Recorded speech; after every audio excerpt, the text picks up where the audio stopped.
Audience cheering. I was talking to a friend on the phone last night, and she said, "Oh my God, you're going to South by Southwest. Are you going to hang out with like rock stars?" And I was like, "Better. I'm going to hang out with the real badasses, the teachers for sure." So I'm happy to be here. Thank you all for having me. I am going to just tell you this. I spoke at South by Southwest last year. Just tell you this. I'm like coming over here, so it's like a secret. So on the way here, I got pulled over and I had no driver's license. I had no proof of insurance and I was speeding, and the guy goes, "Geez, I mean, where are you going?"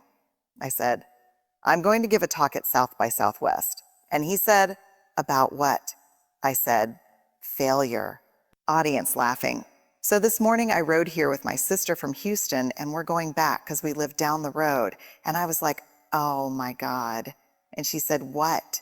And I said, "I'm going to talk about shame today. There's a chance we're going to end up naked hitchhiking because this conference may manifest our trip here. I am going to talk about daring classrooms and what I believe courage looks like and is." So we're going to start here. So I am sitting on about 200,000 pieces of data that I've collected over the last 15 years. And one of the questions I've had from the beginning of my career was simply this: is courage the willing to show up and be seen, even when we can't control the outcome? Is courage something that's inherent in us, or is it something that we can teach and develop in people and ourselves? And so as both a social worker and a teacher, this is my 21st year in the classroom. Yeah, I am very quick to call bullshit when someone says you can't teach something. My first question was, "Oh, we can't really teach empathy. You have it or you don't. You can't teach courage. You either have it or you don't." I'm like, let me talk to a group of teachers about that, because to me, it's questionable. So what I've learned in the last couple of years is you can absolutely teach courage. You can develop it in yourself and you can develop it in others. And it basically boils down to 4 skill sets: vulnerability, clarity of values, trust, and what I call rising skills. The ability to get back up when we fall, when we experience setbacks and failures. It's interesting because I didn't think rising skills or resilience was going to be on this list. But as it turns out, the most courageous men and women I've interviewed over the past 15 years talk about their courage only being possible because they know how to get back up when they inevitably fall. And one of the things that's true is that if you're brave enough often enough, you will fall. It's not a question if you might fall. You will by definition. If you're brave in your classrooms, in your life, with your partners, with your kids, with the people you care about, if you're brave, you're going to get hurt. I mean, the brokenhearted are the bravest among us because they had the courage to love, right? Audience applauding, and so we have to learn how to get back up. So here's what I want to talk to you about today. I'm going to talk to you a little bit about vulnerability. I told him, I was like, I'm ready to do my talk. I need 7 hours. I just need to be with my people for a long stretch. What I'm actually to talk to you about today is the number one thing that gets in the way of developing courage and building courageous classrooms. It's okay.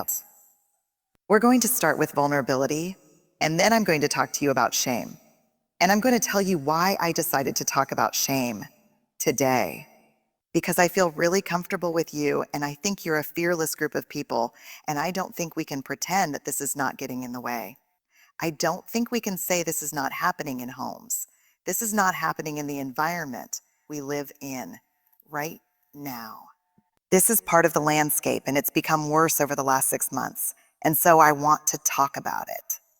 But let's start with vulnerability, and let's start with the willingness to be vulnerable, the willingness to really show up and let people in.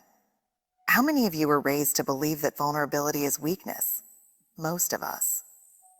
Here's what I can tell you, and I'll challenge you, yell up if you can think of something. I cannot find in 200,000 pieces of data a single example of courage that was not completely defined by vulnerability. Can you think of one courageous thing that you have seen someone do in your life that did not require vulnerability, that did not require uncertainty, risk, and emotional exposure? One thing, I cannot. I find 0 evidence. And let me tell you, I've stood in front of a group like this of Special Force military people. They can't think of a single example of courage that did not require absolute vulnerability. But we hate vulnerability because it opens us up to being hurt. And we think I don't want to be vulnerable because vulnerability, here's my slideshow. There it is the center of shame and scarcity and fear and anxiety and grief and disappointment. So I'm going to armor up and self-protect. I'm not going to let people hurt me, see me, take advantage of me. The problem is that when we armor up like that, not only is vulnerability certainly the center of these experiences, it's also the center of these love and belonging and joy. No vulnerability, no love, no belonging, no joy. What do you think is the most vulnerable human effect we experience? What's the hardest emotion for us to handle as humans? Joy. How many of you are parents? How many of you have ever stood over your child while they're sleeping and thought, oh my God, I love you like so much I can't breathe? And then in that split second, pictured something horrific happening to your child. How many of you done that? It should be 95% of you. And this is a perfect example of that.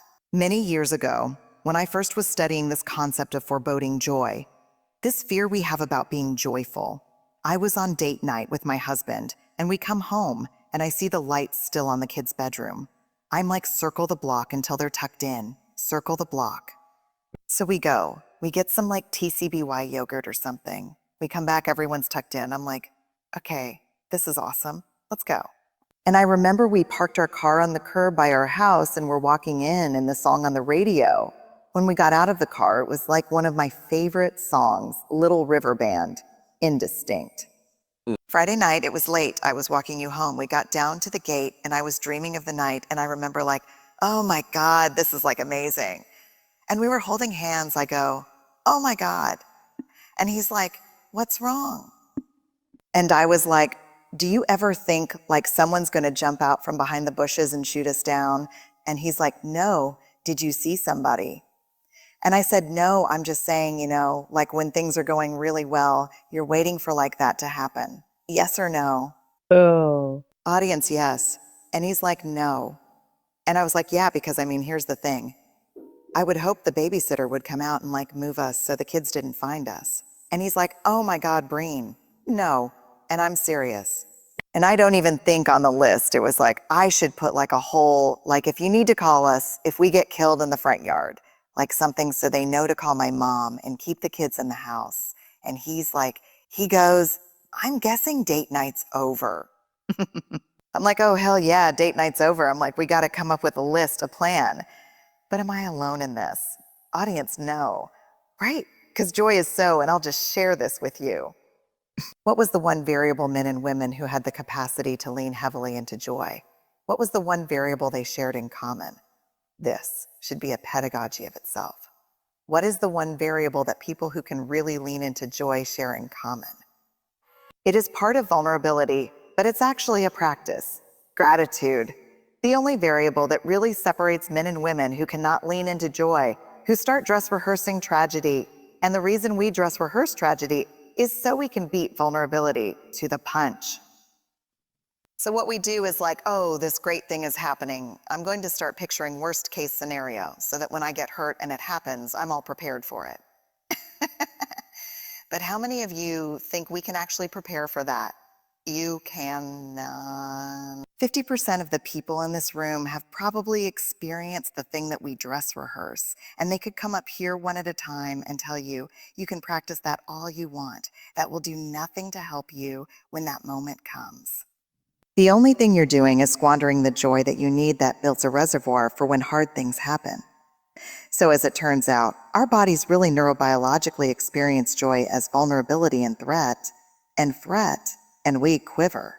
And so some of us use the quiver as a warning sign to start thinking about terrible things, and others use that quiver as a reminder to be grateful, to stop on the sidewalk in that moment and say, I'm really grateful for this date night. I'm grateful for you. I'm grateful for our time together. But that's harder, right, than to go. Have you ever pictured someone? So love, belonging, and joy, absolute vulnerability.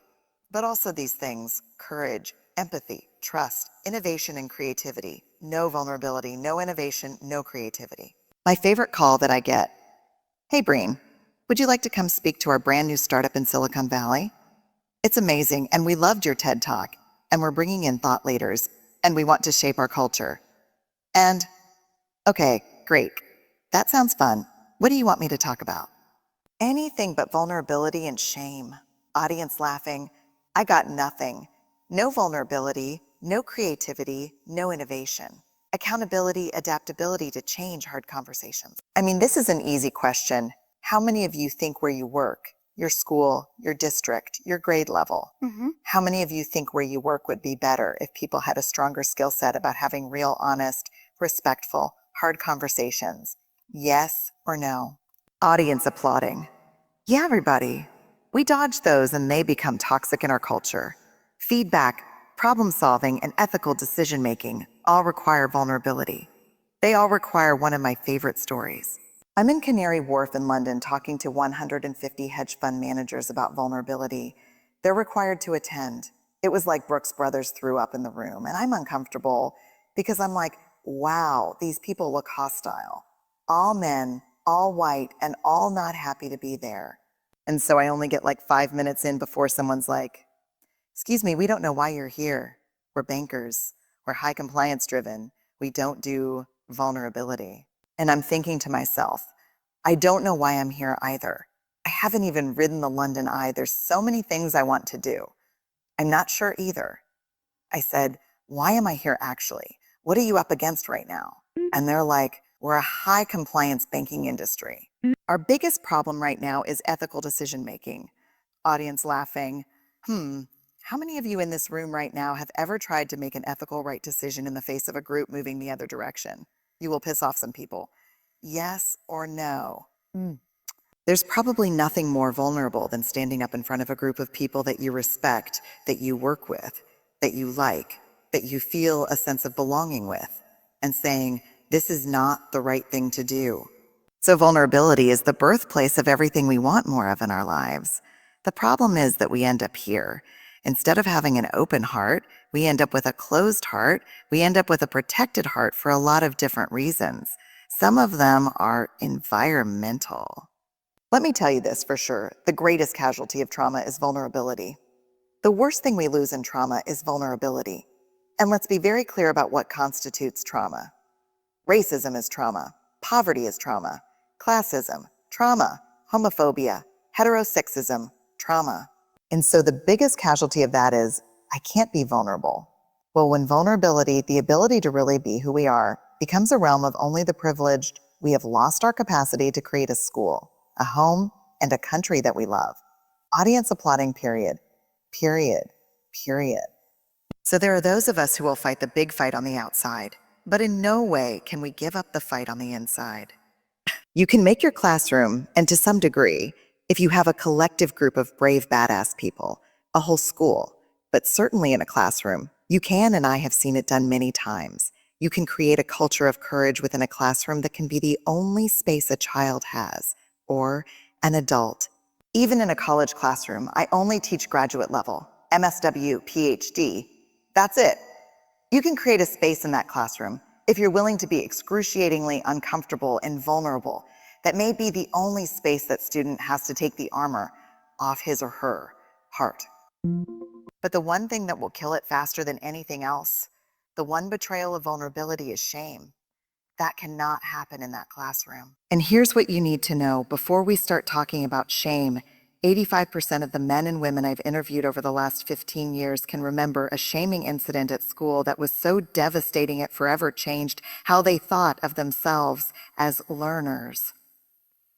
So let's do this.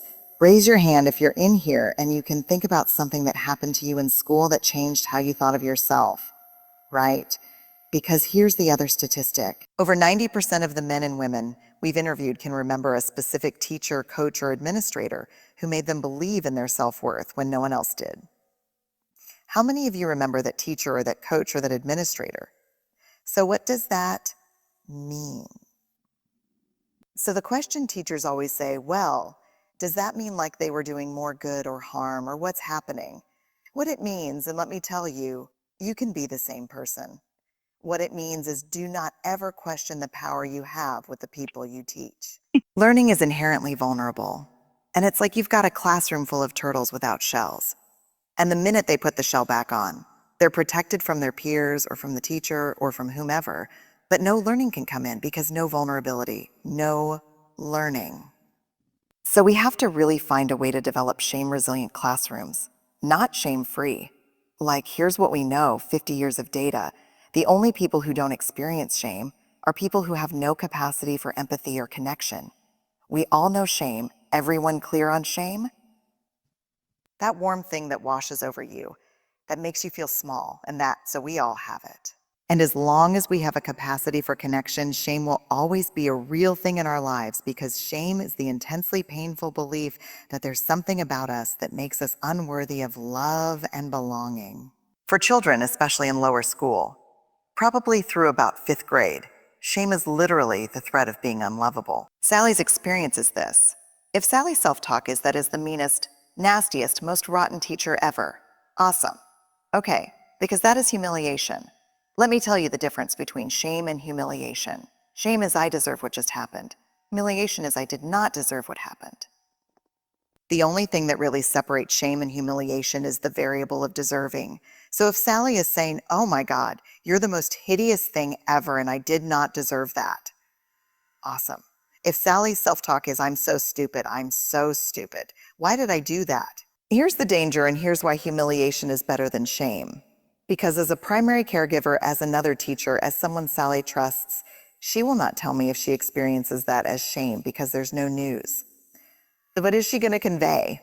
I got called stupid, I'm stupid. But if she experiences it as humiliation, she's a little pissed off. I'll never forget, oh my God, my daughter was a kindergartner and her teacher called me and she said, I always was kind of confused about what you did. Now I'm clear. And I was like, oh God, why? And she said, because Ellen was in the glitter center this morning. And I said, woo, Ellen, you're messy. And she sat straight up and she said, I may be making a mess, but I am not messy. Audience laughing. I was like, oh my God, I've been marked by the whole. Would that spread like wildfire across teachers? Yes or no? Yeah, they're like, Breen Brown, she's crazy. Make sure you add a lot of stuff in there when you're like, yeah. But that's what we told our kids. Like, look, if you burn down the school, there are going to be some consequences. But no matter what happens, no name calling at all. Not at school. Not in this house. Not with each other. Steve and I try not. We don't model that. And between siblings, let me tell you, the biggest heartbreak I've ever seen, probably in my research life, is interviewing siblings. Adult siblings who have a very disrupted relationship, who were cruel to each other, because you know how siblings work, right? I can shame you because I know all the stuff that hurts you. I know about the acne and the struggle with the weight, and I know everything. Parents who do not intervene around that and say, that will not happen in this house. You will not talk to each other that way. If Charlie, my son's doing his homework and he's like, God, I'm so dumb. No name calling. I didn't call Ellen a name. You called yourself a name. No name calling. How else does shame show up in classrooms and in schools and in organizations? I mean, I do most of my work in like Fortune 100 companies. How does it show up there? Same way in classrooms, favoritism, gossip, name calling. And these are adults, but that's how it shows up. The last of what we call the 4 conscious effects is embarrassment. Fleeting, often funny after it happens. But the hallmark of embarrassment is when we do something embarrassing, we know that we're not the only ones who have done it. Does that make sense? When you're in shame, let me tell you how shame works. Shame cannot survive being spoken. If something shaming happens to me and I can call my sister or I can tell my husband, oh my God, this was exactly what it sounds like. I'm going to shame shitstorm right now. Let me tell you what just happened. It can't hold on. Shame cannot survive being spoken because shame requires you to believe you're alone in order for it to maintain its power. Does that make sense? It's about speaking truth to shame. It's about saying, this is what happened. I feel completely alone, and like this makes me a bad person. There are 3 ways we defend ourselves from shame, and I want you to think about yourself, but I also want you to think about your students, because this is something I draw on the board the first day of school. I draw these shields and I say, you feel not enough. You feel unworthy. You're going to pick up one of these. You're going to move away, move against, move toward. What is moving away? Some of us, when we feel shame, we secret keep, we hide, we get quiet. We just want to disappear. How many of you move away when you're in shame? Mhm. Like, I just want to disappear. Some of us move toward. Some of us people please our way out of that emotional corner. Oh, you're so awesome. I'm really sorry. I know I suck. I'm really, we people please our way out. How many of you do that? I do all of them, sadly. So, and then there's moving against, which is my favorite shield and the most destructive. And that is using shame and anger to combat shame and anger. You want to dance? We'll dance. You want to do this? We'll do this. We'll totally do this. And I will emotionally annihilate you. And in the process, my self-worth and my authenticity will be just devastated because I will walk away thinking, oh my God, who was unleashed in there? Let me ask you this. You hand a project back. How many of you thinking about this concept can literally see kids picking up these shields? How many of them pull their hoodie on, slump down? My daughter wore a hoodie all through middle school. We live in Houston. It's like 100 degrees. And finally, at some point I was like, oh, what's that? She's like, no, ma'am, this is my invisibility cloak from Harry Potter. I was like, what do you mean? And she goes, if I put my hands in here, you can't even see me. It's like, oh, I get it. I would have totally worn those in middle school. Move toward the people pleasers and then the people who rail against. Screw this class, which is an asshole. I hate this whole thing. Yes or no? This is not mystical information. Share this with your students. Take a picture of this thing with your phone and put it up on your class and just say, hey, when we feel bad about ourselves, when we go into shame, these are the shields we grab. The problem is when you're holding this, you can't learn and I can't see you. So let's talk about putting these down. This is the conversation. What is the antidote to shame? Is empathy. If you put shame in a petri dish and you douse it with 3 things, it will grow exponentially into every corner and crevice of your school and classroom. Shame only needs 3 things to grow like wildfire: secrecy, silence, and judgment. You put that on top of shame, it's out of control. But if you put the same amount of shame in a petri dish and you douse it with empathy, you have created an environment hostile to shame. Shame cannot survive. It can't survive empathy because empathy is what? Empathy is me too. And if you don't think you're alone, you can't stay in shame. This is my favorite work on empathy. It's Teresa Wiseman's work as perspective taking.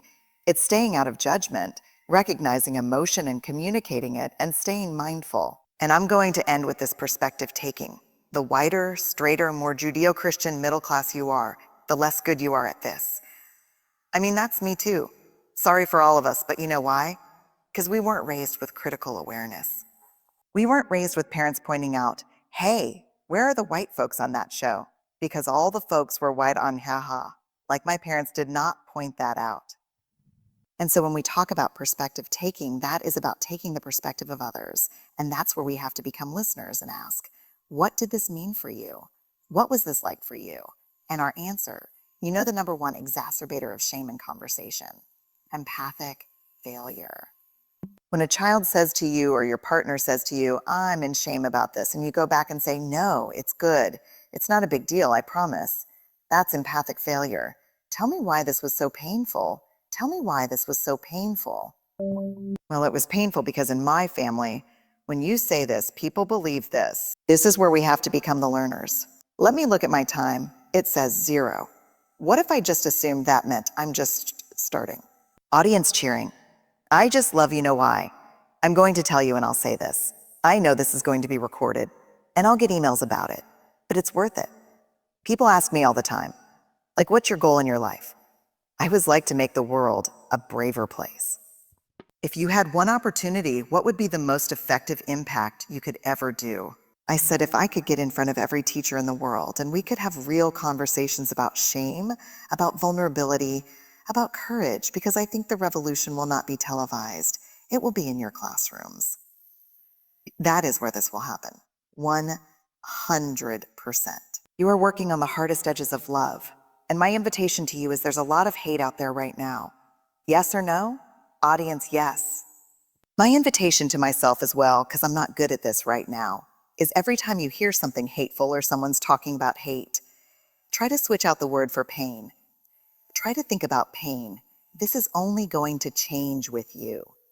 I wouldn't pull parents in to do this. I would pull teachers because this is where we can do it. And I'll just stop now and say thank you for inviting me And thank you from the bottom of my heart for waking up every day and making the choice to be brave with your lives. It makes a bigger difference than you will ever know. So thank y'all. Audience applauding.